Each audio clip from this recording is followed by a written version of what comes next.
Keep walking. Keep walking. Step to your left. You have anything that's gonna poke me, stick me? No weapons, nothing? Go ahead and take him first. After you pat him down. Crimes can shock beyond reason, showing how ordinary lives can hide unimaginable darkness. Just like Thomas Acee, the FBI agent's son, who took the life of a 13-year-old. Make a stop, but not a complete stop, just to look both ways so I don't turn and, a car sideswipes me or something. Within that time period, he jumps out of the car and starts shooting. Another case of Wade Wilson, whose violent spree left 2 women dead and a survivor traumatized. Well, you shouldn't have. If I have a gun, man, you would know if it's not around anymore. These cases reveal the horrifying secrets people carry and the tireless work of police and detectives to unravel the truth. The evidence showed that both murders were heinous, atrocious, and cruel, and that the second murder was cold, calculated, and premeditated.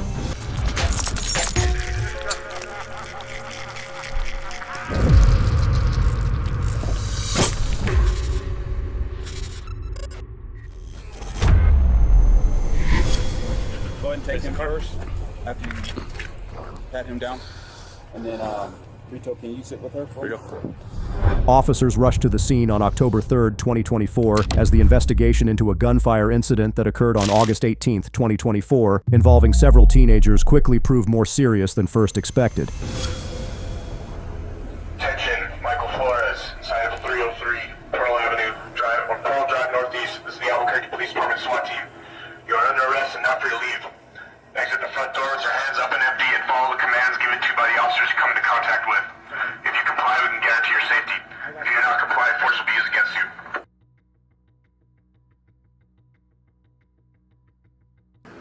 Attention, Michael Flores, side of 303 Pearl Drive Northeast. This is the Albuquerque Police Department. Hands to Albuquerque Police Department. Keep your hands up and walk towards me.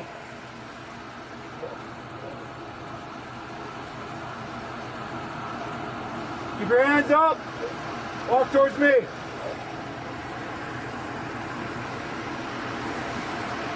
The boss gets seen you over here trying to be thin. I'm going to bring it all the way back to you. Keep walking. Right now, turn around, walk backwards, turn me. Walk backwards. Flip over here.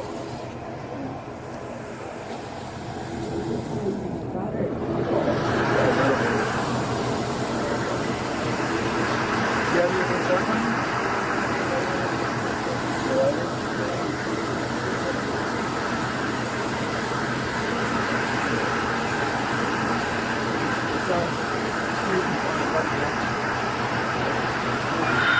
Attention, Michael Flores, inside of 303 Pearl Drive Northeast. This is the Albuquerque Police Department SWAT team. You are under arrest and not free to leave. Exit the front door with your hands up and empty. Follow the commands given to you by officers you come into contact with. After issuing multiple commands without response, officers finally confronted the woman and the man, swiftly taking decisive action to secure both individuals and control the situation. Keep walking. Keep walking. Keep walking. Step to your left. Walk around to me. Step over. Up your head. Everything's gonna poke us, stick us. You have anything that's gonna poke me, stick me? No weapons, nothing? Face the vehicle. You have anything in your waistband? What is this? Sorry, I can't see him walking out the door. Keep your hands up. Put back. Spread your feet. Spread your feet.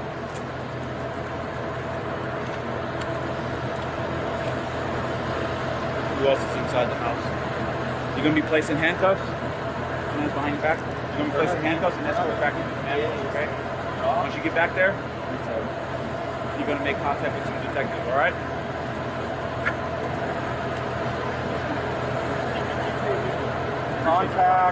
Contact. I got hands. Go ahead and take him first. After you pat him down. And then, Rito, can you sit with her? Rito.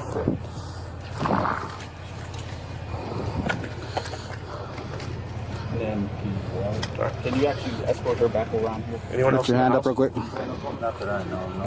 Nothing you know of? No, that's cool. You good, buddy? Good. I got him. Just leave it in his pocket.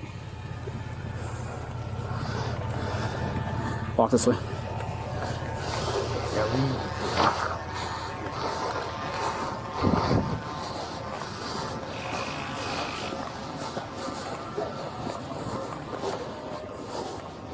It's over here.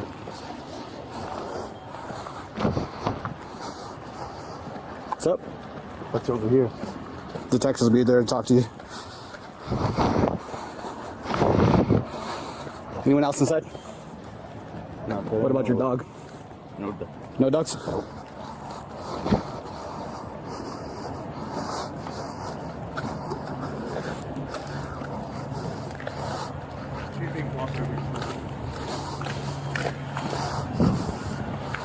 I'm gonna hop up right here. Keep walking. Keep walking.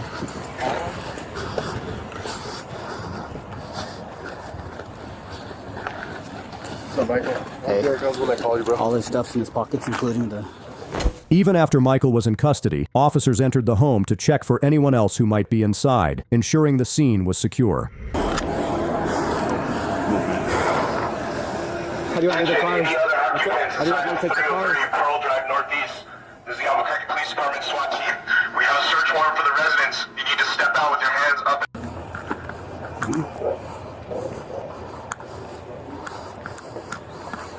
It's too dark, dude. Looks like front's clear. I I can't tell the back. Too dark.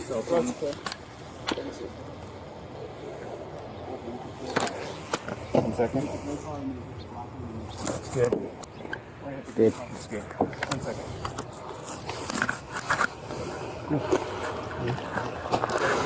You guys good on that one?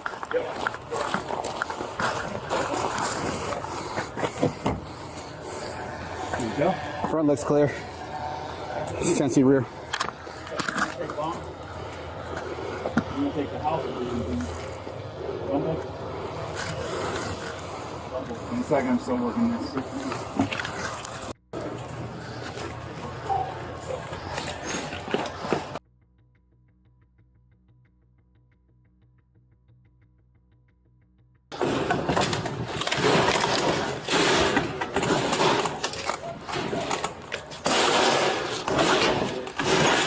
Almost had it.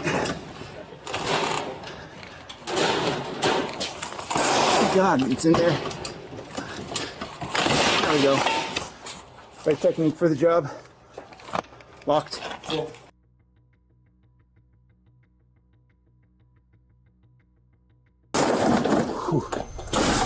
Weeks after his initial arrest, Michael is brought in for a second interview. He begins by recounting how he and the shooter initially met through drug dealings, a casual connection that unexpectedly escalated during a chance encounter downtown that night.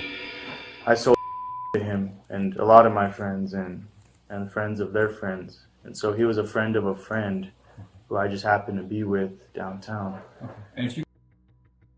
Okay. Conversation, that's fine. Okay. So, he runs into somebody when we're down there, like when we're walking back to the car to leave or whatever.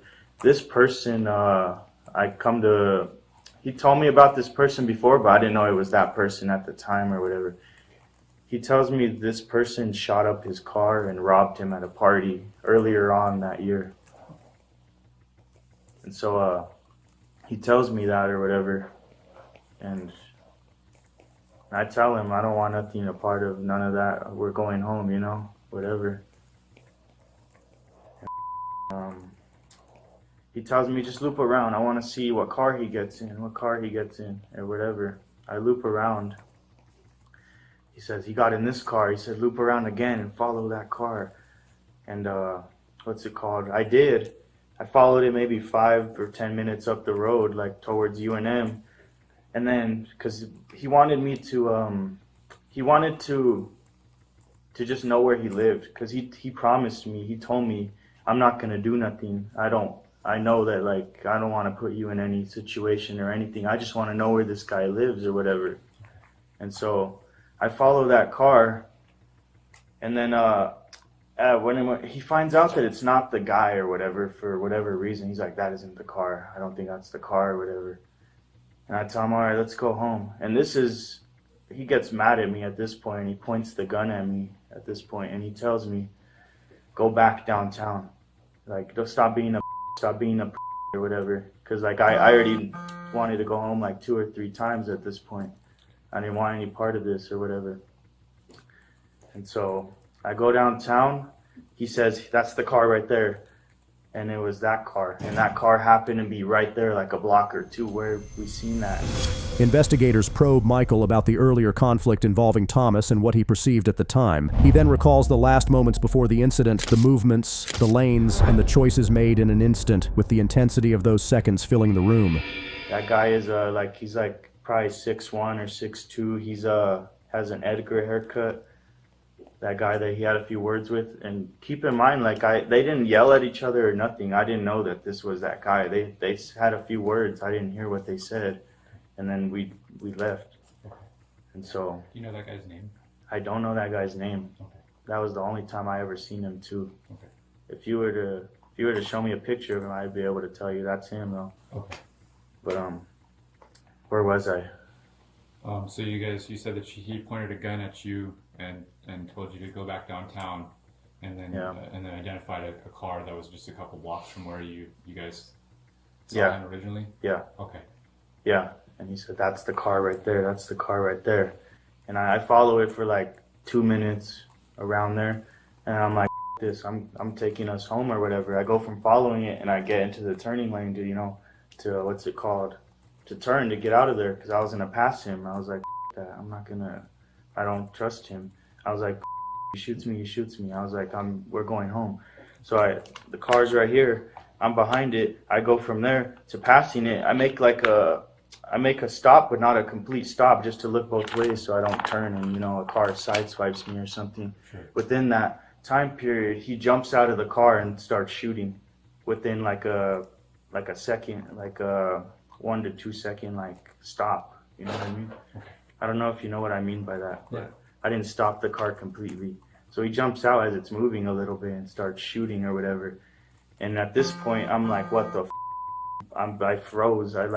My ears are all ringing. There's glass all over me and shit. And he almost took my head off too. I found out later that night. There's a bullet graze above the car that went. So my headrest is right here. My head's right here. There's a bullet graze that right here in the car on top of it. And he shattered the sunroof. Okay. That's what it was. Focus moves to the vehicle. Michael recounts the purchase and the origins of the money, then describes following someone else's plan to remove it from sight, including altering identifying details, all of which now comes under scrutiny. I convinced everybody in my life that I was innocent, that I wasn't there, and this is just a coincidence. So when you say this too, for why you removed that, what do you mean? I mean, like, that night, because he told me the only way they could tie us to this whole thing or whatever is because the car. So it was his idea to modify it. Okay. What do you mean? Yeah.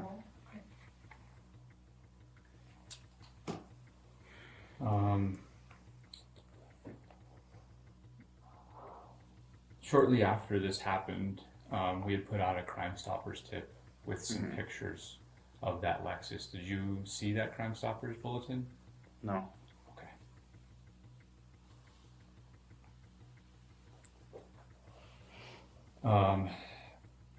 A lot of your search history and stuff that we got out of your phone was in reference to like some modifications that you looked like you were maybe planning on making to the car, as far as like a front grille and some rims, stuff like that. Yeah, I wanted to keep that car, yeah. Yeah. In all those searches, you searched for a 2015 Lexus. When you listed it on Facebook, you listed it as a 2014. Was there a reason behind that? A reason behind 14? Yeah, it would be to that night. Okay. Just as... I didn't understand this. No, I'm sorry. So like I guess what I'm asking is you knew that the car was a 2015 Is that fair to say? Yeah, I know. Okay. And did you intentionally post it on Facebook Marketplace as a 2014? Yeah. Okay. And was that to try to avoid, I guess, me or us finding you in the car? Yeah. A photograph prompts recognition, leading to a review of that night's events, including seating, weapon placement, and Thomas's arrival, with some details clear and others intentionally vague, capturing the detective's focus. Do you know this person as? That's him. Okay. The firearm that he's holding in that picture, is that the same firearm, or does it look like the same firearm? It looks like it, yeah. It does. Okay. And I mean, you're more than welcome to keep looking at it if you want to, but I just want to ask you kind of a little bit about him and that firearm. When you guys left that evening, how did he get to? You said you guys met up at the Shoshone address. Yeah. How did he get there? He drove that car that had a bunch of bullet holes in it from whenever he got robbed and had his car shot up at that party. Okay. Do you know what kind of car that is? It's a white Genesis. Okay. It's I think a 2014 or 2013, I don't know. Okay. But it's around those years. Okay. And I just kind of want to, where was he when you guys were in the car downtown? Was he seated in the front seat or in the back seat? Where was he seated? The in passenger seat. The front passenger? Yeah. Okay. And where was that that firearm, that gun that I just showed you, or the one that looked like the one in that picture that I just showed you?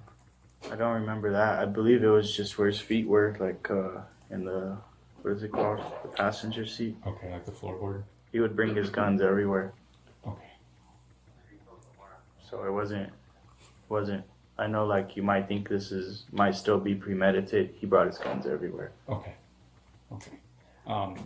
Especially after that incident I heard. The emotional weight of the case becomes clear as Michael reflects on his silence, hinting that things might have turned out differently under other circumstances. And I'll be honest with you, man, like I want to make sure that you and I are on the same page here. I'm not here to judge anybody. I'm not here to judge you, okay? I'm just trying to find out the facts, and more than anything, just get answers for this young man's family. And so I appreciate that. But just know that there's nothing here that anybody on this side of the table is judging you for. We just appreciate you doing the right thing and sharing this information with us, okay? I can't. Yeah. It haunts me at night. Yeah. I can only imagine. I'll be honest with you, it does me too a little bit. This is a really, really difficult case. Should have never happened. I really feel like if I was sober, then I wouldn't have done what he said. I go back to Albuquerque. When I came back to Albuquerque, what did I do? I barely left my house. When I got back, I took him home right away or whatever. Okay. We had been talking for hours and hours. He was prepping me for in case I was ever in this type of situation over this. Basically, he was telling me that I would go to prison for life. He would go to prison for life. Like, where if anything happens, you're in the same boat as me pretty much, until I told my lawyer about this, and she said, no, that's not the case, you know. Like, it's gonna be all right, and that won't happen. So my amazing lawyer brought me here today to do this. I didn't do it before, and I'll get into that. I didn't do this. I wanted to testify, but I couldn't because he showed up to my house whenever I was in jail. He never knew where I lived. I don't know how he found where I lived. Michael recalls the intense pressure Thomas exerted from the start, appearing where he shouldn't and making empty promises. He describes how every action felt like a warning and how fear for his family kept him silent longer than anything else. When I was in jail the first time or whatever. He showed up to my house when I was in jail the first time, and he talked to Sasha and her mom or whatever. And so, being in jail, I was like, how the does he know where I live? Like, and he was like, I guess when he talked to them, he told them that like he was gonna put money on my books, he was gonna pay for my lawyer, he was gonna do this, he was gonna do that, all this stuff. I knew that was his way of like don't tell on me, I know where you live, like type of thing. So I didn't, and I wanted to, because it was very tempting, but I didn't want my family to get hurt and my girlfriend, so I didn't. And when I got out, he showed up to my house a week later, and it was kind of the same deal. And I just kind of assured him that, like, you know, I'm gonna beat this case. Like, you have nothing to worry about, whatever. And also when he was there, he told me, like, if a cop comes to my house or something, he said, I'm gonna go out in a shootout. I'm not going down for this. He told me that he's not gonna go down for this. Basically, like, telling me I have to go down for it because I'm the one who's posted the car on Facebook, even though he said it was a good idea to do it. Okay. Has he made any direct threats towards you or Sasha or your family? No, that was his. That's why they let him in. Like, they wouldn't let him in if he, like, came over there all, like, hot-headed or whatever. No, he came over there acting like he was my best friend and all this stuff. But no, he didn't make a direct threat. He said he told you it was a good idea to post that car on Facebook? Yeah, he did. Tell me about that. Well, because I was getting desperate to, and I was very, like, I was getting very worried and, like, paranoid and stuff. And he told me that would be a good idea to just sell it on Facebook Marketplace. I didn't think so, but I was desperate, and I didn't want the car anymore. I didn't enjoy the car more anymore. After that, I couldn't. The focus shifts back to the darkened windows, with questions about what could have been visible. Michael recounts the justification Thomas gave, though his own doubts are clear. As the scene is pieced together, the chaos and tight timing of those moments become evident. I just went along with it. I felt like I had no choice to. Okay. Walk me through following that car. You said you followed it for a little bit. Yeah. Describe that for me. I don't really remember. I followed it for a couple minutes, a few minutes. Okay. What did you notice about that car as far as people inside it? No, it was heavily tinted. It was heavily tinted. Yeah, and that's another thing. He, whenever, like, we were on the road trip to Colorado or whatever, he told me that that the reason he started shooting was because he saw a gun. He's full of. I didn't see a gun at all. That car was really tinted. How the are you gonna see a gun? Okay. Were the windows rolled up or rolled down? Rolled up. All of them? Okay. So you didn't see anyone inside that car? No. It's very tinted. I didn't see. Okay. And then, I know you said you saw the car, you said we're done with this. Yeah. That's when I got mad back and, like, I'm like, we're done with this. Like, we're going home. And then I get in the turning lane, I'm, you know, about to turn, and he gets out as I'm, like, about to turn. So which side of the car was the other car compared to yours? Here's the car. Here's my car. Here's the stop sign or red light. I stop barely. He jumps out as I'm stopping to turn or whatever, and he just starts shooting. So you're going to turn right? Yeah, I'm going to turn right, and they're, like, in the straight lane or left lane or something. Okay, and so that means that the passenger side window of the other car is right next to your driver's side window, right? Say that again. So if we have two cars, so if this one's your car and this one's the other car, the passenger side window, and this is your driver's side window. Yeah. The shooting is reviewed, covering the lanes, movements, and the door opening. Michael recalls the near miss and the number of shots. Afterward comes the tense aftermath, with instructions to stay quiet and a brief call. So I didn't see anybody. I didn't see a gun pulled. None of that.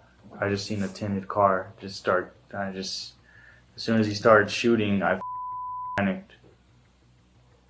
I had a question. So started shooting, but you said that he shot one went across your head and hit that. So yeah, he got out of the car. It wasn't. So you shooting through the car? No, he got out of the car, and one of the bullets hit my car. Oh, from shooting outside. Yeah, from the passenger side. I was in line of fire when he shooting over here. Yeah, over, and he even started, like, walking around towards the hood. Okay. Okay, so was that car at a complete stop when it was at that light or that stop sign? Yeah, I think The so. one that you shot? Yeah, I think so. Okay. And you were behind it, you pulled forward in the turning lane, you said you stopped. Were you in a complete stop? No, I wasn't in a complete stop. I barely stopped just to look both ways to turn. So would it be like a California roll? Where Yeah, you like just slow exactly. down a lot so you can look left, right, straight? Yeah. And then he gets out of the car at that point? Yeah, he gets out as soon as I like slow down right there. Okay. And correct me if I'm wrong, he was in the front seat, right? The front passenger seat, yeah. And he gets fully out of the car, like? Yeah, he jumps out, yeah, as it's moving a little. Okay. With the gun in hand. And then how many times did you shoot? I'd have to say like 20 times. Okay. Is it a fully automatic or? No, I don't think so. Next, Michael recalls the visit after the news. He describes Thomas's reaction to the victim's age and the tense, unsettling way he insisted he wouldn't take the fall. Other than those messages, was there any other digital communication after this incident about what had happened? After what had happened, he called my girlfriend's mom, and that's how, and he basically wanted to come over or whatever. Okay. And I think I even talked to him for like 20 seconds. I was like, yeah, come over, whatever. And yeah, that was it. Okay. But no like text messages about you shot somebody. You know, I can't believe you did that. Nothing like that. Okay. No. Did you guys discuss? He was smarter than that. Yeah. Okay. He walked me through it, like not to ever talk about it ever again. So yeah. Okay. Not to ever have any messages or emails or anything like that. Yeah. Okay. So like after like this came out like in the news, I'm sure you saw the news or someone told you I what saw the happened. news. Yeah. I don't know, what did he say? Oh yeah, That's when he that's came the right over guy. to my house. After that, he found out I was released and he came over. So what was the discussion, because obviously the news published some information about the victim in this case. Mm-hmm. What was the conversation between you and me? Because obviously it was not The conversation. 6'1" kid with an Edgar haircut that he had talked to. Yeah, he said, like I said, he seemed all and I assumed that's because of that. He even told me I didn't know I killed that kid that night. And I was like, I tried to make him feel better or whatever. He was very you could tell he was losing it. And he told me also, I think after that's when he told me that he's not going down for this. And he'll go out in a shootout. He told me that word for word. Did he ever ask you if you spoke to police when you? Yeah, he did. And I told him no, I pleaded the fifth. How did he respond to that? I don't remember.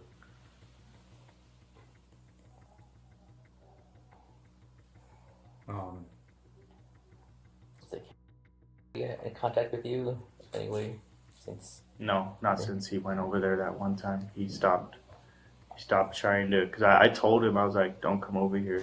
Michael agrees to testify, and detectives outline what Thomas will know, how information is handled, and available protections. He listens carefully, then requests protective custody before the discussion ends. I told him in a nice way. I didn't want him to, I told him, no, you shouldn't come over here anymore. Is there anything you guys could do to protect my family while he's out there? He probably assumes that I'm telling on him and we'll go over there. Is testifying something that you would be willing to do? I will do anything you guys ask me to do. I just want a second chance at life, and I want to protect my family, and I don't want them to get hurt over this. And that's helpful for me to know. Obviously, once I start plea negotiations with Ms. Williams, that's something that we'll discuss. And so I just wanted to make sure that was something that you were comfortable with. And obviously, taken into custody, we're always very careful about what information that we're providing to him in that situation when we have that initial detention motion, because in the event that the judge does not detain him, we don't want him getting out and knowing. But just so you are aware, there will be information that will be put in the arrest warrant affidavit, and so that he will see. If he is arrested, he will get a copy of that, and he has to by law. And so if he is released, that is something And what I will do is I'll communicate with Miss Williams once he's taken into custody. When we have a detention hearing set, I'll make sure to let her know if he does not get detained. That way, she can let your loved ones know just in the event that anything sets him off. Okay. So so you'll give us like a heads up if somehow he gets released through Amy. Yeah, and I think for now, I mean, it's obviously we want to, work with you and do what you think is in the best interest of their safety, but maybe something along the lines of, hey, I know this guy's been there before. If he contacts you, if you see him, call 911 immediately. Yes, that's what I'm going to do. Okay. It's very important that if you ever receive any kind of threats, if any of your family members ever communicate to you that anyone has threatened about anything related to this case, let Miss Williams know so that she can let us know, because that's not something that can be happening. Yeah. I think the flip side of this is that he's expressed to me concerns about when he's taken into custody for himself in the jail. Okay. So what I will be doing, I'm going to reach out to MDC to let them know once we actually do apprehend him and get him into custody that they are kept in separate pods so that they can't have any contact.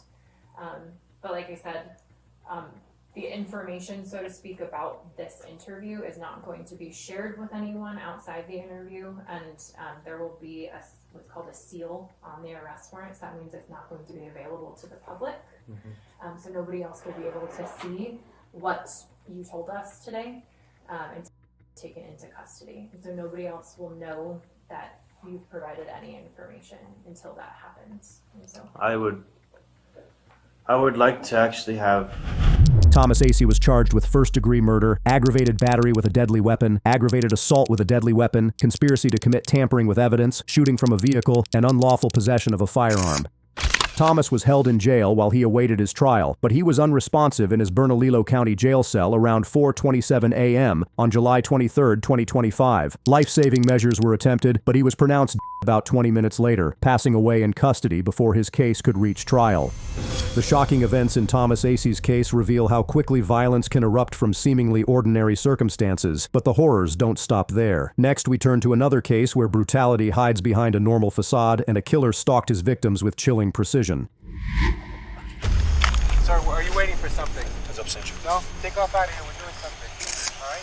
On October 6, 2019, police in Cape Coral were investigating a murder case, and hours later, another woman, Diane Ruiz, was attacked and went missing. Following the trail of the first murder, officers tracked down Wade Wilson late at night on October 8th. But you don't have to threaten me. Different type Car, man. Spread your feet. Kick good all night. Yeah. I've been good to these people. You can tell them that, bro. Just then you want to tell me you're going to threaten me on your face? I would you one-on-one. Boy. Hey. Just relax. And you know I would. You college graduated. Wait. Man, this guy. He's re-handcuffing you. Just settle down. Don't pull away. I'm going to throw you on your face. Why the you said me? Wait. Boy. Wait. I didn't do you. Wait. Man, come on. Stop. He's doing the handcuffs hard. This is man. There's two different cuffs right there. He's trying to remove one. I'm doing a bad job. We just get on your bad. How'd you know, man? How'd you know, man? Your boyfriend's gonna know about it soon. Yeah, I know. Face that he had handcuffs on his face. That just doesn't sound good. It doesn't, but you know what? I do him like that because he's a hoe. Let him take those cuffs off. They got saying on your face. It was just me and you. Yeah. None of your people. Yeah. Go ahead, keep talking. See, I love you. I'll show you. Yeah, put him tight. I don't mind.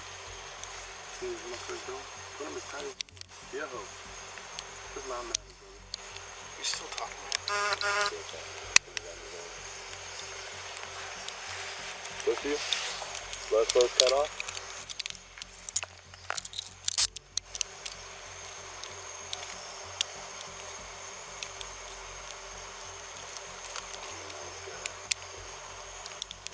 If you're not working, we can use mine.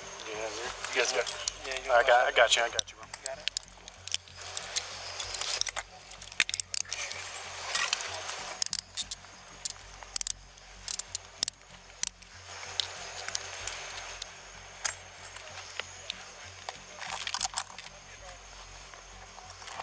You got anything on you? Some poke me, stick me? Hey, Sergeant. Oh, okay.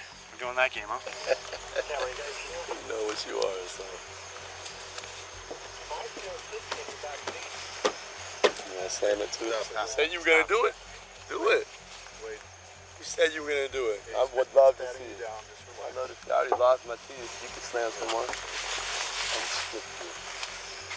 Are you waiting for something? Sir, are you waiting for something? It's up, Cinch. No? Take off out of here. We're doing something. All right? Where do you live? Switch. Yeah, switch. Give me some more.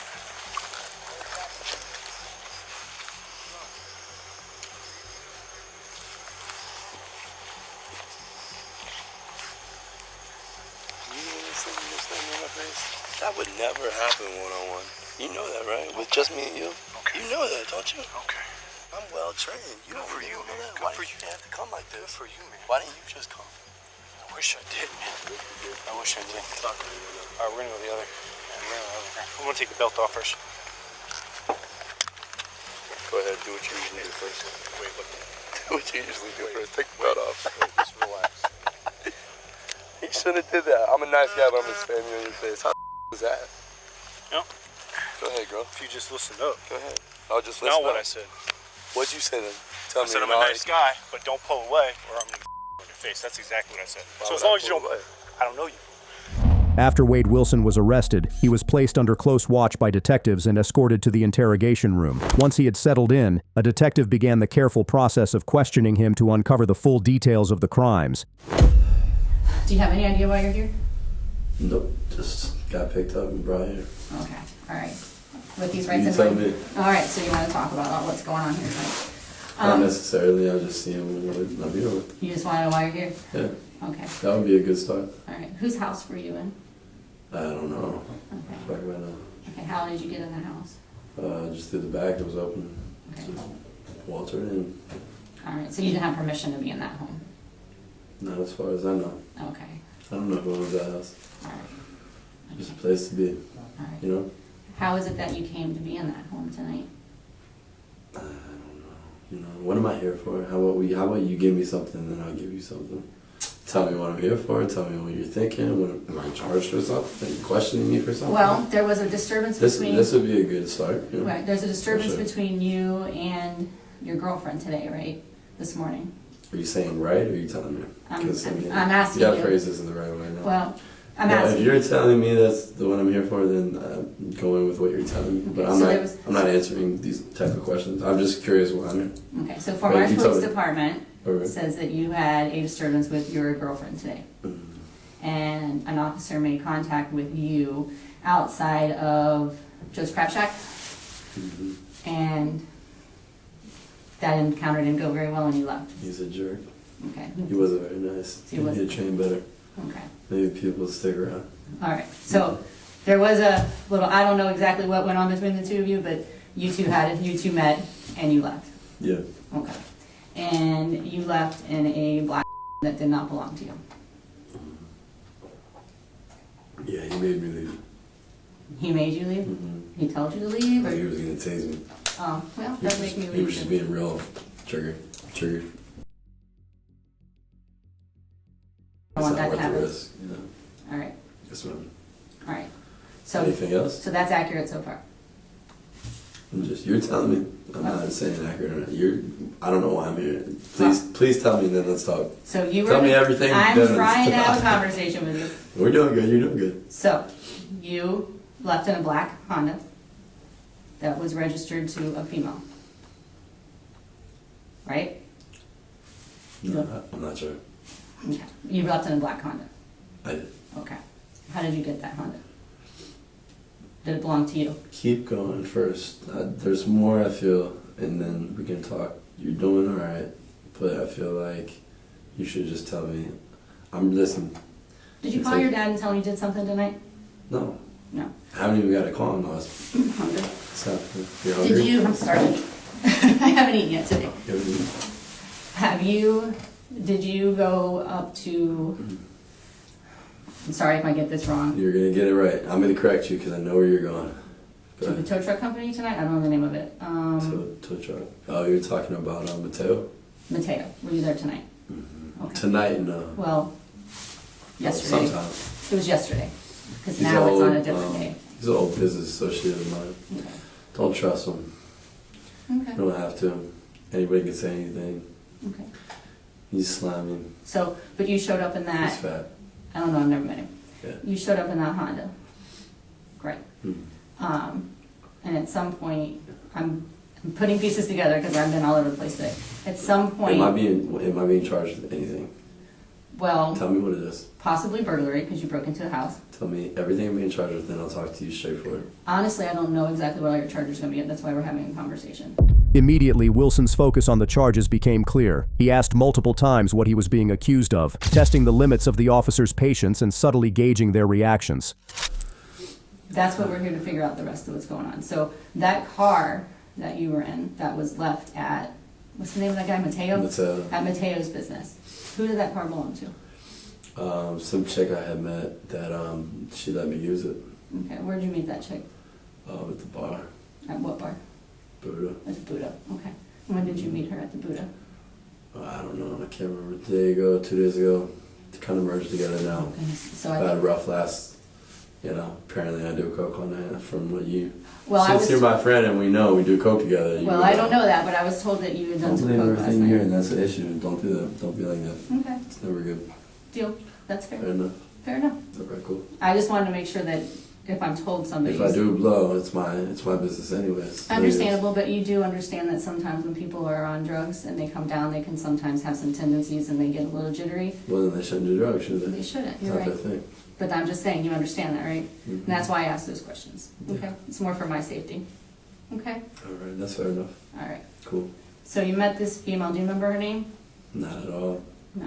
Okay. Don't even, no, I don't. Vaguely knew her, vaguely spent time with her. Don't know her. Don't know where she's at. Don't know where she's going. And don't really care. Okay. Not my friend, not an acquaintance. Don't even know her name. Okay. So you didn't even get her first name? No. So did you? Ooh, It's bad, man. It's cold. it was really cold. I'm sorry. No, I'm getting a little, kind of warm. I'm getting a little, I think with the door. I'm not trying to be No, distracting. it's I'm cool. just shivering. No problem. Did you meet her at the bar? You said the Buddha, right? I'm sorry. Mhm. You Yeah. met her at the Buddha, like towards the end of the night, beginning of the night? In between, maybe. I don't even know when, like, we got there, to be honest with you, so I don't want to be just honest with you. Okay. I'm not certain. Maybe, towards the end, in the middle. Okay. Were you at the Buddha alone? I was with my girlfriend. You were with your girlfriend? Mm-hmm. She was there initially. We went together. Okay. Mm. All right. And then at some point you guys split up at the bar? We did. Okay. Did something happen? Did you guys get into a No, dispute? no, we did not.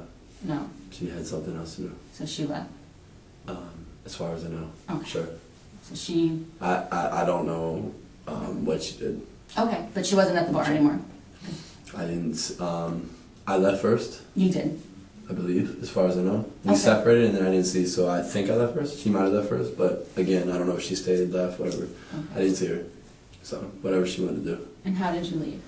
I left in our car. Our car being... We have a Dodge Hellcat. Okay. She was my fiance, but she's whatever, no. But yeah, I left in my car. You left in Our that car. Okay. All right. And then... I wasn't driving, not this time. I didn't ask. But so who was driving then? Some dude that we met. We being you and your girlfriend? Or you and who else? Everybody there. I don't know. Me, I guess maybe my girl met him. I don't really know. There was a lot of people. Was it busy? It was like a Saturday night. Was it Saturday night? Kind of Sunday? lame. Was it Sunday? I mean, it's It was Sunday lame. night. It's Buddha sucks. It's lame. What's your girlfriend's name again? Mila. Mila. Just Yeah, so M-I-L-A. Yeah. So I get names right. So Okay. you and do you know the guy's name that was leaving in the car? No, I'm bad. So bad with names. Okay. You just let some stranger drive your car? That's Only when I'm in the car. I can't drive 6 shifts and I don't have a license either. okay. So I shouldn't be driving, should I? Probably not. No. And I can't drive a 6 shift, like I said. Okay. Turning the discussion toward the car revealed more than he intended. Wilson explained how he obtained it, and in doing so, his words slowly tied him to the victims in ways investigators had not yet seen. my car ran out of gas. Okay. And I had things to do. Again, my business, nothing illegal, so I don't have to talk about it. I didn't really want to hang out with everybody anymore. And I kind of wanted my car out of the road because it was parked right on the side. Okay. And it's out of gas. It's a $108,000 car. I don't want to leave it. Jesus. So All right. yeah. She let me use her car. I left. And did my own and she let me. Thanks for the car, you know. Cool. Did you get her phone No number? problem. How are you supposed to return it if you don't know her? I did have her phone number because I used her phone to call my girl's phone, and I was going to meet my girl. So the number would have been on there. Okay. For sure. Definitely. All right. And so you gave her back her phone before you left her? I don't know. I just used her phone. Oh, you just asked to borrow her phone? I didn't take her phone. Yeah, I said, hey man, use a phone. Make a call. Okay. I just called my chick. That's very nice of her to let you use the phone in the car. Oh, I mean, it's just a phone. No big deal. Okay. So that's the last you saw her? Yeah. Mm-hmm. And that was in Fort Myers or in Cape Coral? You don't remember? With me, it's a good question. Did you go to the bridge? A couple, I think. More than one, I think. I don't know. Again, I'm sorry. Yeah. Okay. All right. And then at some point today, you end up at Mateo's. I was, yeah. And at Mateo's, left Mateo's at some time. But you left the car there? Yeah, did. I'm not supposed to be driving. That fateful night of October 7th brought Christine Melton into the story. She had never met Wilson before, yet somehow she became part of a plan that would end her life, leaving detectives questioning how a simple night out turned deadly. Yeah. Did you guys have an altercation? He called the cops? What happened? Because we had somehow ended up there because... He probably called the cops for some reason. I don't know if he did or not, you know. I didn't, that's for sure. I don't know why I would, you know. Maybe he did. I mean, I'm not sure, you know. Who called the cops? But the cops maybe showed he up didn't. here? Did the cops... Maybe he did. I don't know. You don't remember seeing the cops? I was there and I left. No, didn't see the cops. And where did you go? Walked around, hung out, enjoyed the town. What time or how long until you think you ended up in that house that we found you today? I wasn't there long. No? Okay. No. I'm sorry, I'm shivering just because I'm No, freezing. it's okay, it's cold. So... I don't know, I can't think of this guy's name. Milo? No. Who? What's that guy's name again? Mateo. Mateo, yeah. I can't keep track of all these people. Josh Mateo. Josh Mateo. All right. It's called Mateo Graphics. Yeah.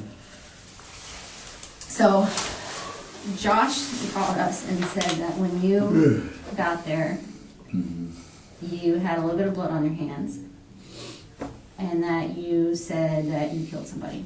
Is that what he said? That is. Yeah, he's far-fetched. Okay. I work with Josh and a couple other guys. They're delusional. Some of them have fantasies. Some are sicker than others. Some are not. Okay. Some are losers. Who cares what he says, though? I can say you anybody. Alright. You can mean do whatever, you know? Yeah. Yeah, I pick and choose who you trust. Or back it up, you know? Okay. But it's unfortunate he said that. I don't know why he would. Okay. Maybe he just wanted me the hell out of there, huh? Did you guys not We're get not along? friends anymore. Okay. Then why would you go up there if you weren't friends anymore? I'm not really from here. I just got my girl. You know, people respect me. So I don't have friends, like I said. So just do what I want. Okay. Yeah. Is this that girl that you hooked up with last night? Who's car you borrowed? I don't really know for sure, but it looks like it. Looks like her. Yeah. The blonde, yeah. Okay. Familiar? Not at all. Remember her name? Not even a little bit, no. Okay. Did you go back? We did. So you did go back? For a little bit, yeah. Okay. And I left. Who's we? Me, her friends, or her friend. Her friend. I think, yeah. I think it was just one. Just one? Mm-hmm. Okay, so you and her friend in the house? Okay. Did you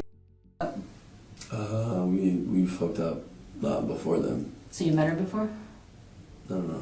Earlier in the night, you mean? We hooked up earlier in the night. I've never met this girl. I don't even want to know her, to be honest with you.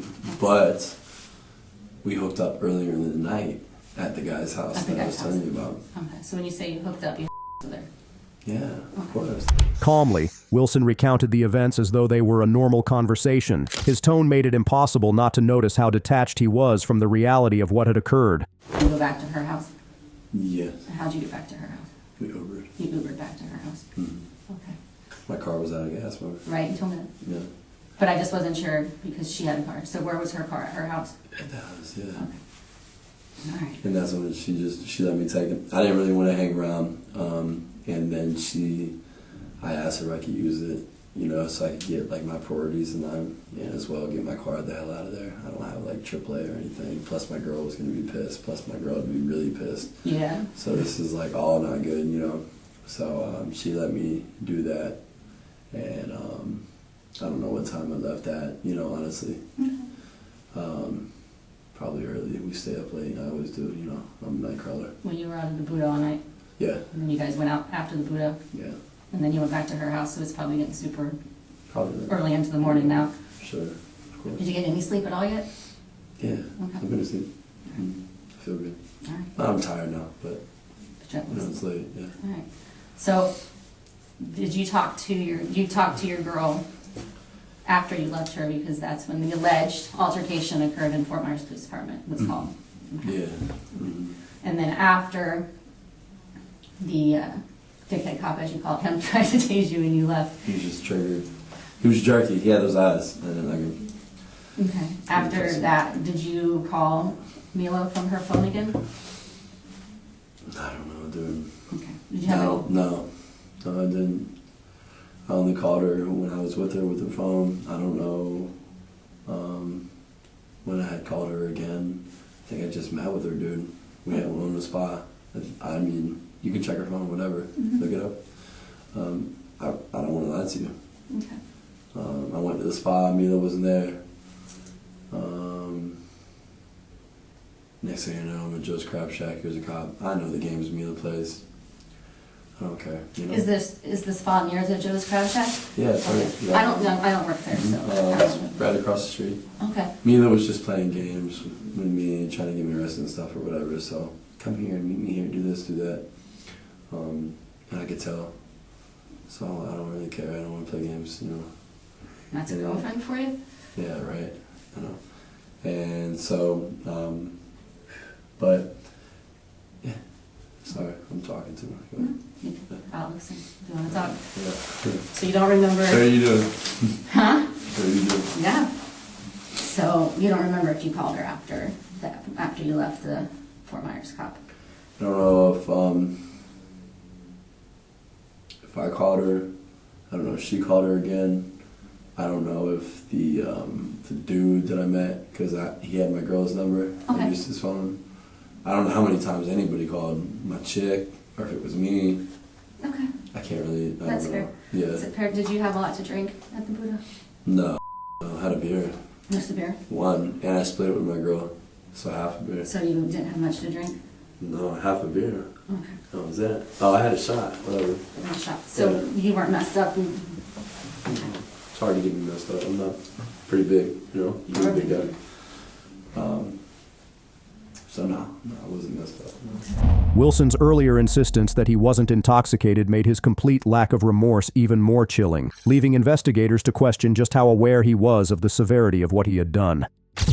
So, here's the thing. What's up? You might as well just get right to it. This is what I like. Okay? Work with me. Her car was left there, right? We can't find her. Her car was left there. Her car was left at Mateo's, Yeah. right? This way. We can't get a hold of her, we can't find her. Okay? So we went to her house. when we got to our house? Mm. She's. What do you mean she's? At her house? At her house. Okay. Okay. Yeah. When did you find Hmm? You found her dead? Yes, sir, we did. Did you find her? I didn't find her, but I was there. You were there? Yes, sir. You don't have to call me sir. I'm never. It's a habit, I'm sorry. I know, we're from the South, I know. So. Well, that's unfortunate. It's very unfortunate. I hate to hear that about anybody. So, that's what we're talking about. Okay. No, that's not what we're talking Well, about. that's what I'm here to talk about. Because I know nothing of that. Okay. It's unfortunate Mhm. for anybody. And I'm sorry to hear that. Okay. So you don't know But anything about her you yet? and I are not talking about something that I don't have knowledge of. Okay. That's what you're talking about, not what we're talking about. Okay, well, that's what I would like to talk about. Is that fair? For me to say? It's not fair. Because now you're being unreasonable to me. No, I'm not trying to be unreasonable. What I'm saying In is. a way, in a fashion. I don't. No, I'm not If I trying knew to. anything about that, I could assist you and let you know. Okay. Or if I had any inclination of maybe what occurred. Or a guy, maybe the guy we hung out last with. You don't know his name? I don't. He was to be honest with you. And we all left his house. None of us liked him. He even out. Very weird, very strange.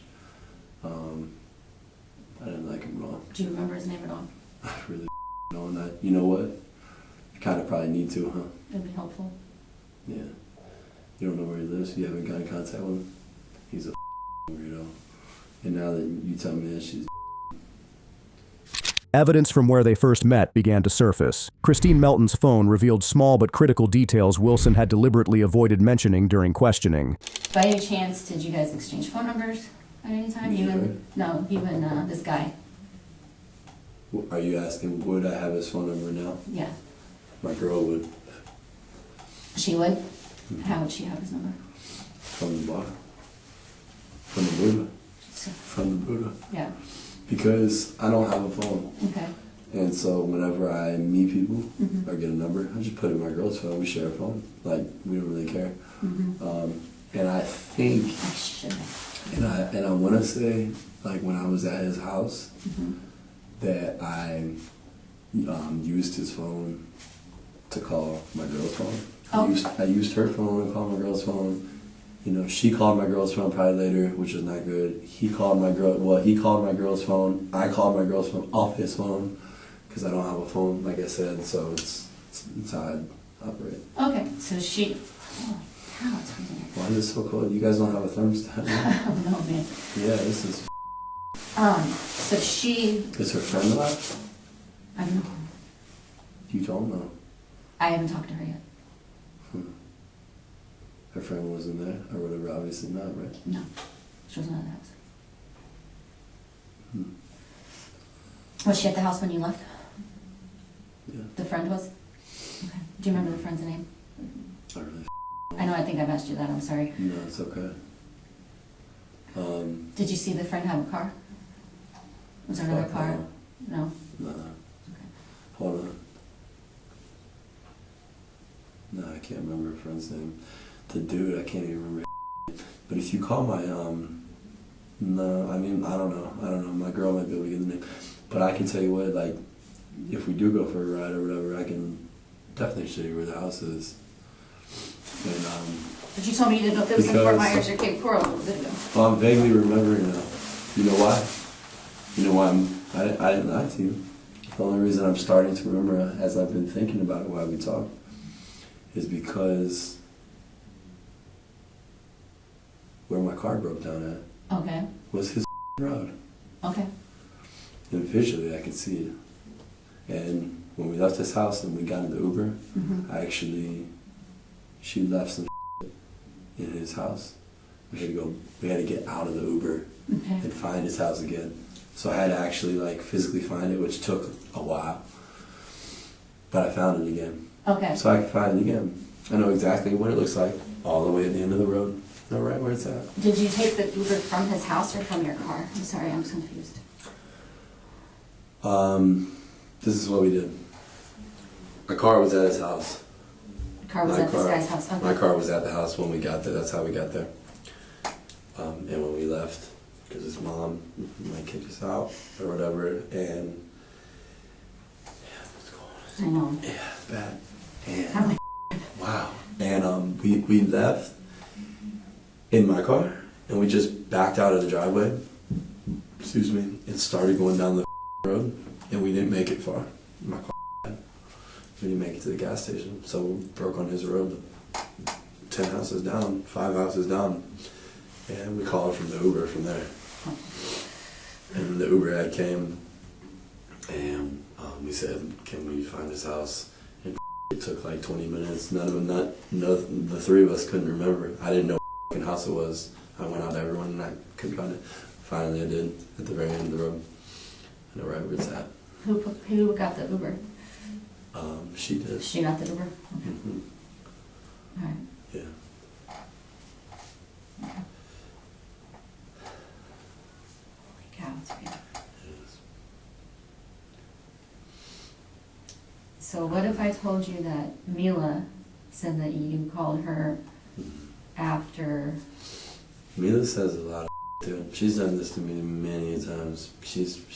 But go ahead. I'm sorry to interrupt you. No, that's okay. I mean... Yeah. It sounds like you guys have got a pretty rocky relationship off and on, right? She's unstable, and I'm not the best, I guess, but she's unstable as so. So what if I told you that she said that you called and said that you money and that you needed her to get you a bus ticket to get you out of here? I didn't tell her anybody, but I told her I needed a bus ticket. Okay. Where were you going? I didn't tell her wherever. The only reason was for me and her going through it. I didn't want to go back to jail again for hitting her, because she's done this once to me before and said I did it when I didn't and sent me to jail, and then she dropped the charges. Okay. I didn't want to go to jail again, so I told her. And you know what? If she's so saying this now, she's just hearing all the rah-rah that's blowing up and people are just talking now. It's irrelevant. Prove it, you know. And the only reason she's saying that is because I think now, at this point, maybe she's supposed to over. But the only thing I told her was, can you give me a bus ticket out of here, because I don't want to go back to jail, because the scene that was caused earlier at the spot. Okay.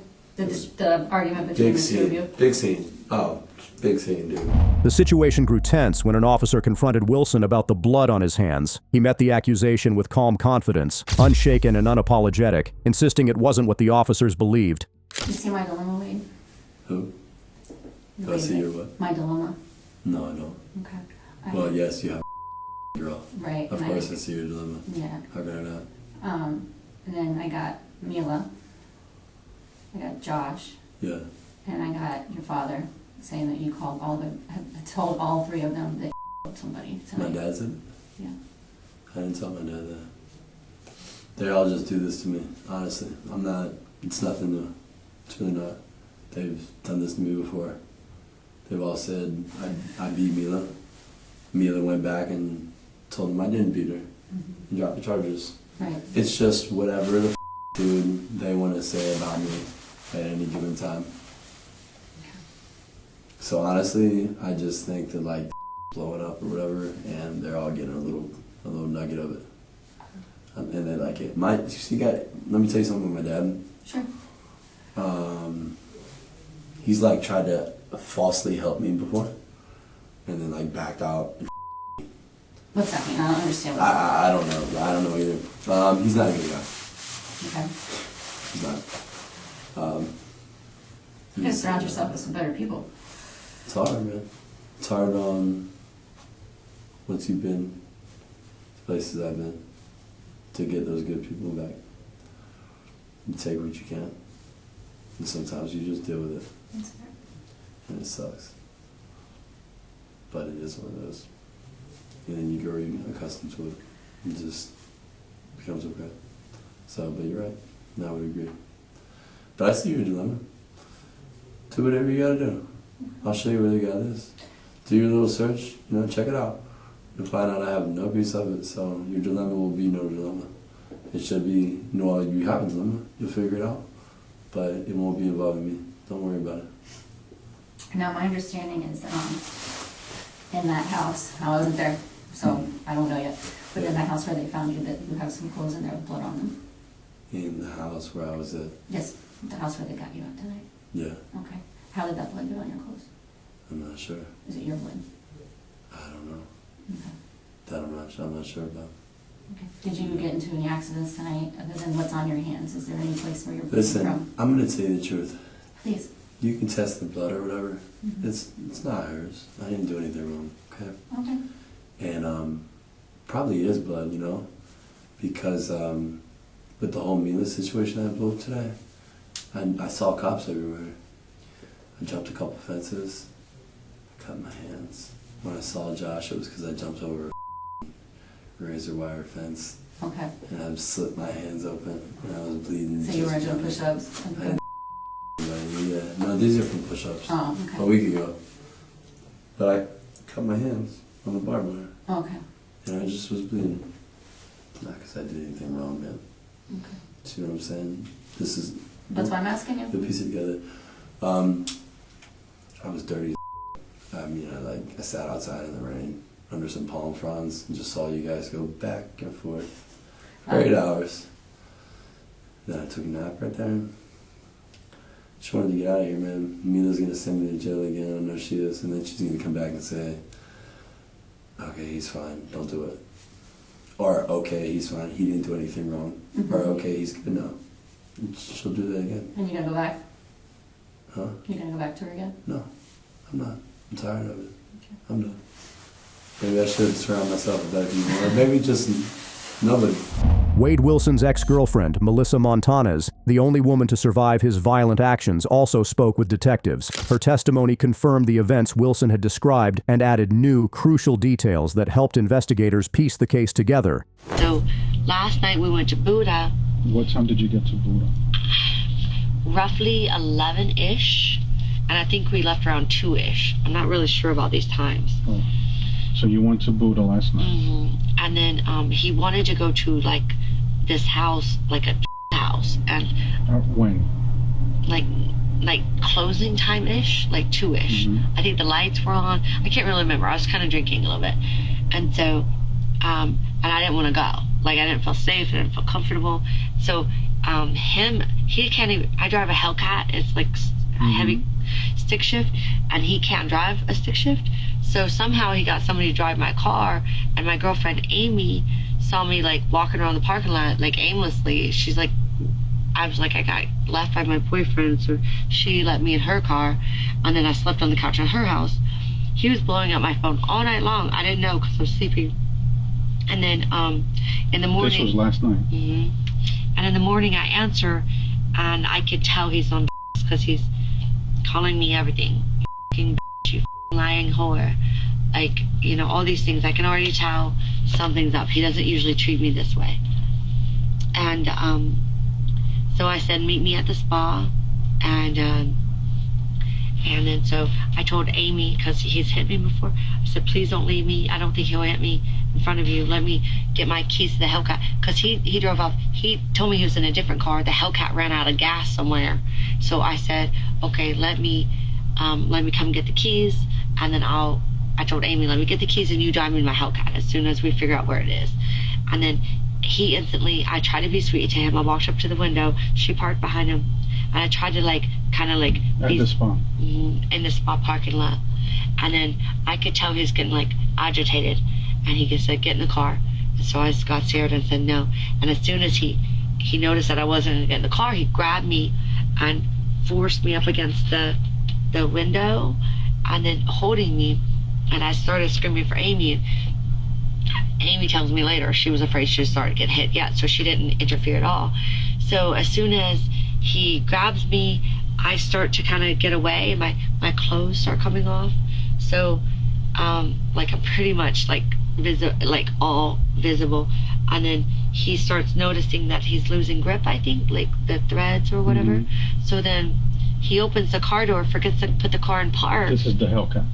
No, this is the Hellcat. The Hellcat ran out of gas. Where? Well, we eventually found it. It was on McGregor, next to the churches on the left. There was a road to the right, and it was right there. We eventually found it. Like, we were cruising up and down McGregor just searching for it. We? Me and Glenn, and Amy also found it, sent pictures of it too. So, but we wouldn't have found it if he wouldn't have, at the end of the whole conversation, I was ignoring his phone calls toward the end, and he said, Mila, please answer my phone call and I'll tell you where your car is. And he said, so I answered, and he told me just cruise up and down McGregor. His version was on the left going toward the beach after the Buddha. That's not where it was at all, but thank God we saw it. So, but anyways, once he saw that fabric was slipping, he opens the car door, gets out of the car, but he forgets to put the car in park, so he tackles me to the ground, and the car's almost trying to run over us. So I'm trying to get out of the way of the car. He's got me all up and down on the pavement, and just threatening to me, threatening to get in the car, saying he's already going to me. I'm just struggling my best to not get in the car, because the last bad incident, he had me hands tied behind my back, choking me, beating me for like 6 hours. So I knew once I got in the car, I might not see anything again. All right. Okay, go ahead. So then eventually I start making my way up to the spa, because I think it's safer to be in the spa than the car. So Amy keeps yelling at me not to go to the spa, because she thinks as soon as I get in the spa, that's when it's really gonna go. So I keep holding onto the railing. He eventually me up, and then he punches me as hard as he can right here, like in the face. And somehow when he punched like that, I was able to kind of like maneuver around the back and run, like, and then run to like the neighboring business. And that's how I got away. And then he jumped in the car and left. At the bar, Buddha, Melissa's insights were crucial. Her description helped pinpoint Wilson's movements, filling gaps in the timeline and clarifying the hours leading up to the crimes. 11, so you guys arrived at the Buddha before midnight? Mm-hmm. Yeah. Okay, somewhere between 11 and 12. Yes. What did you say? Mm-hmm. What happens there? It's good. A200 is on stage. I know the band. I see Amy right away as soon as we walk in. Meet up with Amy. We just sit down for a little while, and then we order a few beers. Was he with you and Amy? Yeah, well, he's wandering around talking to people. You know, he's very social. And then I pretty much sit at the thing, you know, at the table watching the band. And yeah, we just hang with friends and stuff like that. And then that's when he wanted to go get at the house or something. Okay. So while you guys were there, he's drinking. Yeah, a little bit. Not much. What was he Michelob drinking? Ultra. Nothing special. And I think somebody bought us a Johnny Vegas. I don't know what's in that, but Okay. 2 of those. And you saw him drink that? Yeah. Okay. The bar closes at what time? I think 2. It closes at 2. Okay. So near closing time, he's asking you to take him to a drug house? Near closing time, he was talking to his guys. He goes, this guy wants to go to the house. He has all these different he had this, and he kept talking to me about it, trying to talk me into it. And I said, no, I don't want to go to a drug house, you know. So he wanted to go to that guy's house. He wanted you to go to that guy's house. Yes, and I said no. I said, no, I don't want to do that, you know, but he's very pushy. He's very forceful. And so I guess he knew that I wasn't going to do that. He took the keys, and then I see the Hellcat drive off. It's all kind of fuzzy for me. Where were your keys at? I don't ever carry a purse, so I just put my ID here. So every money and everything he always has. He's his pockets and stuff, you know. So he leaves in the Hellcat by himself. No, he can't drive a stick shift, so he had somebody else with him. Who? I don't know. Was it male, female? This is a fuzzy memory, so don't hold me accountable for it. I feel like it was a car full of people. In the Hellcat? Yeah, I feel like it was like a party going on in there. Like, that's just my memory, but I would say it's a little fuzzy. And you stayed back?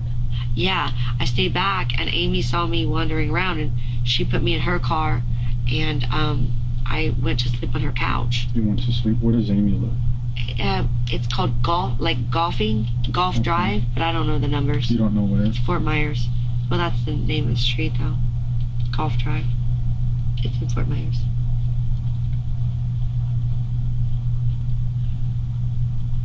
Okay, so you go there and you stay there for the night. And then we wake up, and then I guess... What time did you wake up? I think around 8 something. All my phone shows everything. This is him. No caller ID all day. That's him all day long. So I'm thinking I woke up around... see, this is him calling all night. But that's him. But that's not what he's calling. Maybe this Shepherd Barber is him too. Because that's the girl. That's the girl. Somebody said he this girl, Christine Melton. Who said he? I'll show you the messages. Okay. Now, he's calling you from that phone at 6:02 in the morning. And I'm not answering, see? So, oh look, 8:45, that's when I finally do answer. And I think it's the same number. Who's this? I don't know. We could try it if you want to. No. But they keep calling now, so maybe it's another person. Maybe that's him too. I just was a call from him. Now, I'm not familiar with Apple. Why is the name red? I missed that call. The black means I picked up. Do you have the number saved to your phone? No. Is that why her name comes up? Or is it just? Sorry. Or is it just a caller No, ID? it's just the caller ID. It just shows. It shows the name. Melissa remembered the car when Wilson returned. Strange objects, items that weren't hers, and a subtle shift in his behavior. The normal became unsettling, and the ordinary evening started to feel ominous. He leaves the Buddha in your car. Yeah. And there was a lot of noise coming from the car. That's why I'm just the whole aura. You know, when you're drinking a little bit, you're not really sure what's going on. I'm pretty sure it was a car full of people.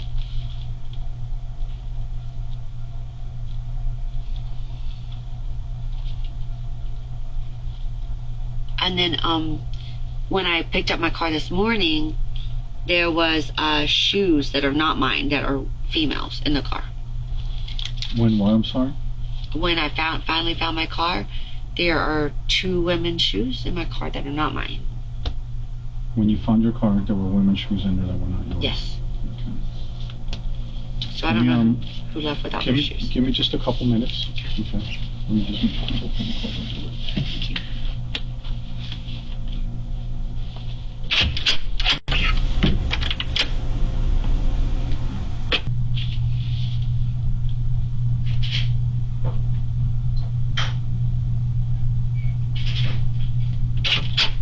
So I looked this girl up. Once we found her name, I found her on Facebook. Do you think she's missing? Just as at Christine Mountain? Yeah, I looked her up. That's her hometown is in Illinois, Ithaca, Illinois, and the number is coming from Aurora, Illinois. Do you think that could possibly be her? I mean, we have detectives working this too, so over in the Cape. They just sent me here to talk to you. So you don't know if anybody's missing or not yet? We don't know yet. Not 100% sure yet. I feel so horrible. If I wouldn't have picked him up from jail, none of this would have happened. I hope nobody's dead on my hands like this. This is horrible. Everybody told me, Mila, if you let him out of jail, he's you or some other girl.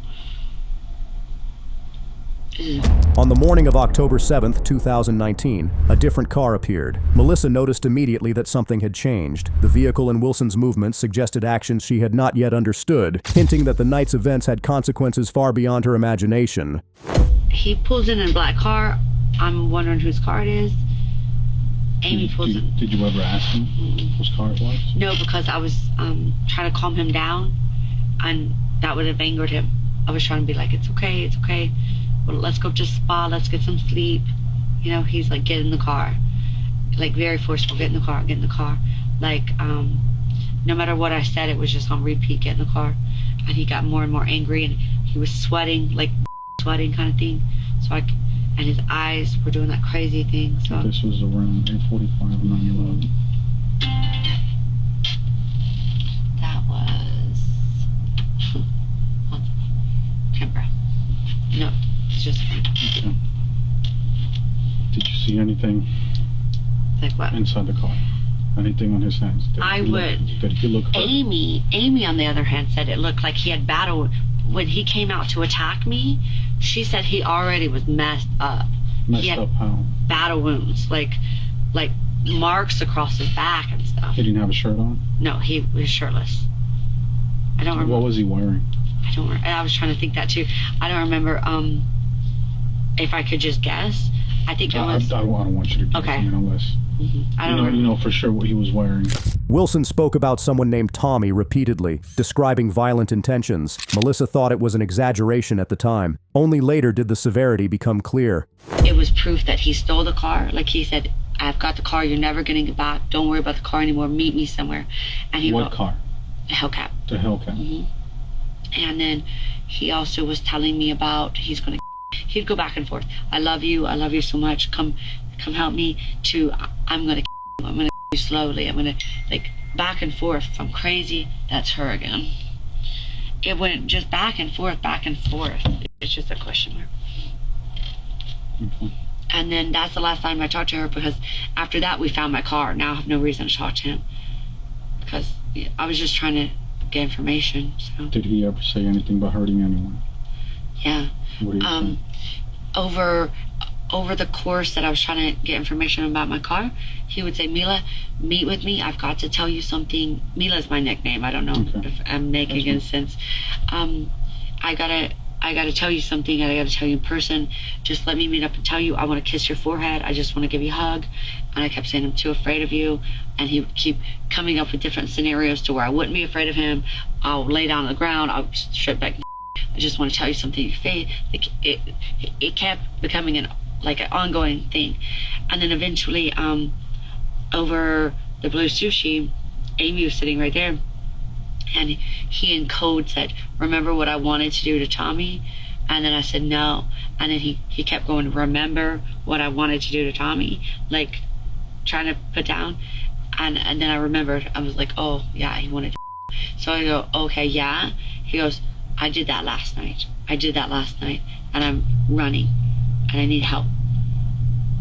When did he ever say he wanted to Tommy? Oh, like, all the time. Like, that's just an ongoing thing. Tommy introduced me to Wade. Okay, it's a long story, I'm sorry. When I left Tommy, he moved to Marathon Island. And they all worked at the marina with the Deadliest Catch VH1 star or whatever. And then he met Wade there. Well, Wade and Tommy were both let go at same time. So Tommy brought him back up here. And I think Tommy got lonely one night or something, and he was hanging out with Wade and brought him to my spa door. Wait, what was the question? I'm sorry, I'm getting tired. About why he wanted to kill Tommy. Okay. Kill Tommy, yeah, so we got to the front door and they knocked, and so I was introduced through Wade, through Tommy, and then that's how we met. And then he always said, don't hook up with Mila, man, that's my ex, there's still heartstrings there. And then for whatever reason, me and Wade did hook up. When Tommy found out that, there's also a police report with this. Tommy came up with brass knuckles trying to beat down my spa door, trying to get to Wade. When he couldn't do that, he went down and slashed my tires in my car. Tommy did? Yeah. Okay. So it's just been an ongoing beef with them over this thing. For the past 6 months? Yeah. It hasn't stopped. How did Wade end up here in Lee County? He got dismissed from the Key West jail, or whatever, released or whatever it's called, and I went down and got him and brought him back. Not this last time, 6 months ago. I think the guy bailed him out of jail for the driving second suspense. Does he have any family in Lee County? All his family is in like Tennessee, like Nashville. Okay, but how did he end up in this area? Oh, when he was 17, he went to jail in Tallahassee. When in the course of his jail sentence, his family moved up to Tennessee. When he got released from Tallahassee, his family said they were scared of him to stay down here. So ever since then, he's been drifting around Florida. Melissa couldn't shake the thought that he might actually be serious about working as a hitman, but she dismissed it as empty talk. He was young, and most of what he said sounded like wild stories. Soon, she would realize she had been wrong. He wants to Tommy. Ever since the incident with the brass knuckle. Ever since the incident with the brass knuckle thing. Has he ever shown any infatuation on people? Has he ever... Oh, yeah. He talks about it all the time. Like, I just thought he was like normal guys do. Like, I don't know. He said he used to be a hitman and stuff. But I just thought he was lying. Like, he's 25, I'm 36. I just thought of him as being a stupid little boy making up stories. What does he say? I don't know. He said, like, there's this, like, somebody wanted him to kill his wife, paid him $35,000. He didn't kill him, so he thought they would come after his family. But he asked other people and stuff like that. He told you that? Yeah. But Did he say where? No, he doesn't. I didn't believe him, so I just kind of laugh it off a little bit. Like, has he ever said how he wants to people or how he people before? Shooting, choking, oh yeah, like neck throating, like stuff like that. He'll say, like, just see, it's weird that I never even believed him. Like, he would just say random stuff like that. I never heard him talk about guns much, but knives I've heard him talk about. Tying people up, what does he say? Like slashing people's throat or something like that. He said he has done it before, or he wants to do it. He said in one incident, like, I guess he slashed over here, and threw him in a lake and let, like, no body, no crime is kind of what he said. He said he cut someone from here to here and put him in a lake or something. Like, I'm saying, these memories are vague because I didn't believe him. Like, they're not stored in long term, you know? Like, I passed them off, you know? Like, I didn't, like, you know, I just didn't believe him. A lot of young guys lie about a bunch of shit. Like, they think they're rappers or they think they're this. Is he like that? No, I just thought he was another young guy. Every time I date younger guys, they all act like that. I just thought he was acting stupid. Okay. I'm not being rude or anything like that. I just trying to communicate back and forth here with the other detectives. Okay. Wilson was charged with the murder of Christine Melton and Diane Ruiz, the battery of his ex-girlfriend Melissa Montanez, and the grand theft auto of Melton's car. The case of Wade Wilson shows shocking, brutal violence. After strangling Christine Melton and stealing her car, he randomly targeted a stranger, Diane Ruiz, luring her into the vehicle before pushing her out and repeatedly running over her body, so disturbing that he later described it in court. Had a broken nasal bone. She had multiple fractures of ribs, and she had broken thyroid and neck cartilage injuries to her. We know that Ms. Ruiz lost her purse because it was ultimately found and turned into that elementary school. We know that Ms. Ruiz was actually in that vehicle because of the bloodstains that were found in that vehicle. Because we know that DNA forensics that was conducted on that bloodstain came back to Ms. Ruiz. What we learn is that we know that Ms. Ruiz was in that car. And what we know also, and that you'll learn, is that she was then taken to an area off of Northeast 4th Avenue, whereby her body was dumped. And there was a neighbor that just happened to live directly behind where her body was dumped. Didn't think anything of it that morning because he was having breakfast with his wife, and sees a car going backwards and forwards, and then ultimately winds up leaving that location. It wasn't until the next day when he sees crime scene tape all over the place and he realizes, oh, that was the one in the same car. What we know is that Ms. Ruiz had been strangled. And what we also know is that she was a result of blunt force trauma because of the multiple rib fractures. And if you want to believe what Mr. Wilson told law enforcement, was that he had driven over her repeatedly and tried to make her look like spaghetti. You'll learn from the medical examiner's office testimony that when one drives over a body repeatedly, rib fractures are likely to occur. Multiple rib fractures are likely to occur. Now, Ms. Ruiz's body wasn't found until a couple days later. But what we know is that when she was missing, there was a frantic search for her that was being conducted. Okay? In June 2024, a jury in Lee County, Florida, delivered its verdict, convicting Wade Stephen Wilson on 2 counts of first-degree murder and several related charges. Later, on August 27, 2024, Circuit Judge Nicholas Thompson handed down the sentences for the convictions. In this case, the totality of the circumstances indicates the defendant, with premeditation, beat and strangled Christine Melton in her home before stealing her vehicle and driving to meet his girlfriend, Melissa Montanez. After Montanez refused to get into the car with him, the defendant battered her in broad daylight. The defendant told law enforcement, when Ms. Montanez managed to flee from the defendant, he fled the scene and drove back to Cape Coral, where he decided that he would murder another person. He saw Diane Ruiz walking to work and pulled over, pretending to ask for directions. She got into the car to provide directions, but the defendant strangled her when she tried to exit.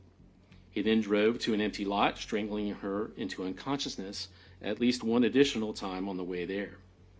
When she tried to flee from the car, he drove over her at least one time, inflicting mortal injuries to her spine, ribs, and neck. The evidence showed that both were heinous, atrocious, and cruel, and that the second was cold, calculated, and premeditated. The defendant inflicted serious physical and emotional pain to the victims. Moreover, the defendant committed while on probation for prior felony convictions, and he committed 2 first-degree murders contemporaneously with each other and with grand theft of a motor vehicle, battery, and burglary of a dwelling. There were no statutory mitigating circumstances that were established, but the court considered the non-statutory mitigating circumstances presented by the defendant. Out of 13 enumerated non-statutory mitigating factors, the court found that 10 had been established. Out of those established, 6 were given little weight. The totality of the mitigating circumstances indicates that the defendant suffers from abuse from a young age, along with undiagnosed and untreated mental health issues of some kind.